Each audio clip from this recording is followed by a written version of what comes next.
What's up YouTube, Henry Chung Fitness here. Today we are here to review the Santic Vast road cycling shoes. These shoes have been provided to me by Santic, so thank you Santic for sending these shoes. Just as a reference, Santic has been making cycling clothing and apparel, and I have reviewed their products formerly, and I did really like their apparel, including some of their autumn and winter apparel and also their summer apparel. You can check out the review videos here. And they are always innovating, including having reflective cycling clothing as well as color changing vests, gilets based on the temperature. And lately they've been coming out with some lightweight Aero material for their cycling jerseys, which is really cool.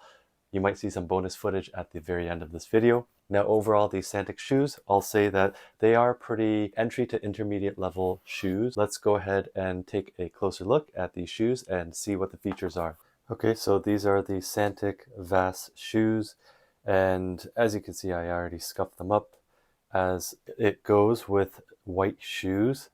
They do get dirty quite easily and you can't really do much about it, but they do look oh so clean and oh so fresh. So these are the size 44s, and as I mentioned, they do have a glass nylon sole.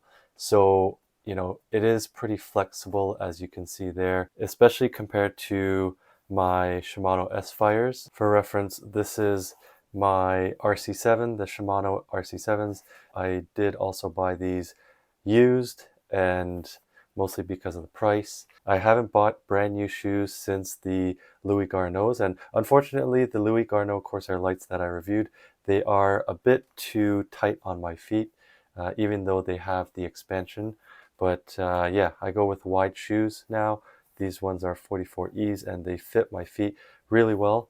Now this is a carbon fiber sole and I'm like really bending along this line, but as you can see the difference between the two shoes. Now they look fairly similar, I'd have to say.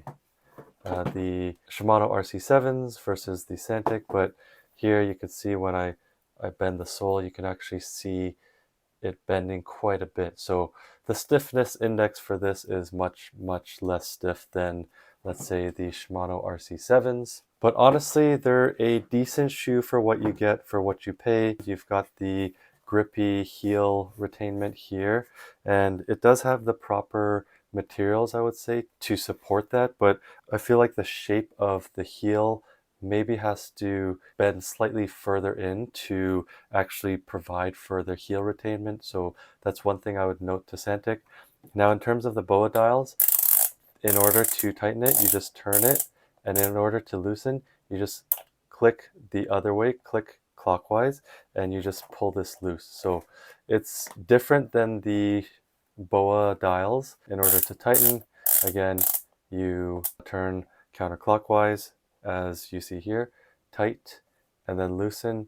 You just turn once clockwise and you could basically easily release the whole BOA or A-top dial. I will say that the A-top dial doesn't feel as precise and as strong or durable as BOA dials.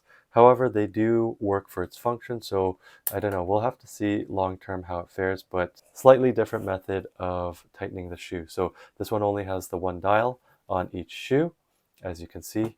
And overall, the construction of the materials, it feels pretty good. Like quality-wise, it feels like a decent shoe, honestly. So I am wearing the size 44s in these shoes. One thing I did notice a bit was in here, you could see where the screws are for the, it's a bit hard to see, but basically under here, I'll just pull this up. This is basically a sticker with a pad, and then you can see the screws in there. Kind of not as high-tech as I guess I would see, but it's just a bit interesting. So this is basically stuck in here, and it covers the screw holes. So yeah, you can see this is their glass nylon sole, and then you've got your insole. This is what's provided, and overall it's not bad. I do like that the fit of the shoe is quite wide because I have wide feet. So if you do have narrow feet, just pay attention. It might not be as snug as you want it to be. It's the typical 3-hole for the Look Keo or SPDSL, and you've got a bit of a heel cup here. And as you can see, there's quite a lot of venting holes, so it does breathe quite well for a summer shoe, let's say. I'd be curious to see what their carbon shoes are like. They're higher performance shoes, so I would be curious to test those out compared to these. These are nylon soles, so more so entry to intermediate level shoes. Not too bad in my opinion, based on what you're paying for and what you get in terms of construction materials and features. Let's go put them on and then go for a ride and see how they fare. So put on the shoe and no pressing needed. You just go ahead and turn the dial and you're tightened up.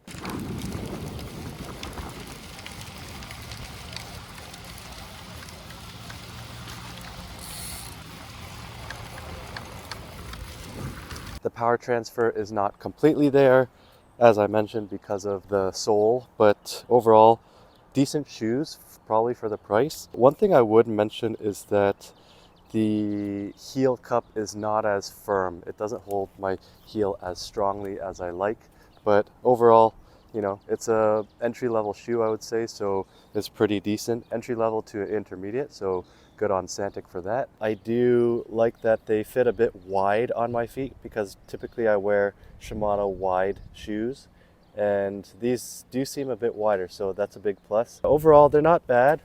They are definitely not as comfortable as my Shimano RC7s and S-Fire, the version 1s, but overall they're decent shoes for what they are. I do like the white color.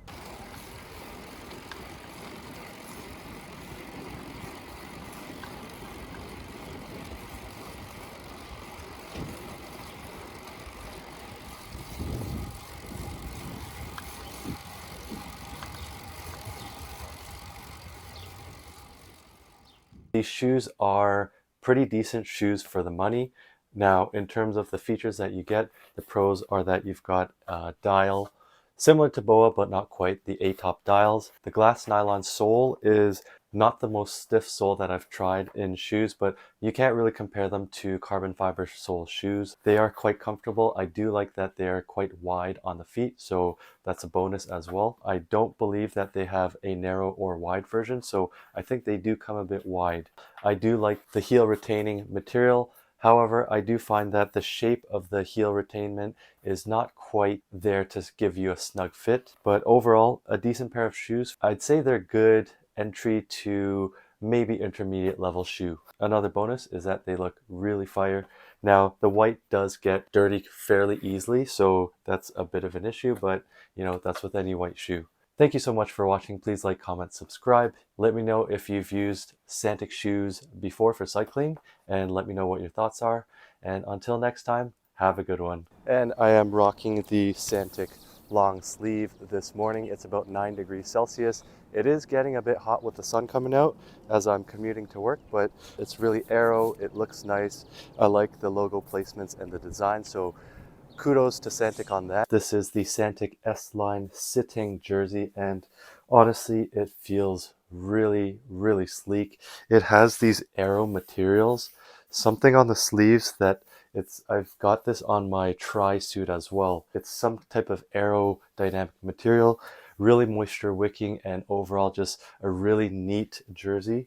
It feels really professional, and the cut and quality feels really fire. Inner pocket, it's really cool. You've got almost retro cartoon looking design, so it's really neat there. Okay, so these are the bib shorts, and they do feel very nice and silky smooth, and they do have grip where the hem is at the bottom of the legs.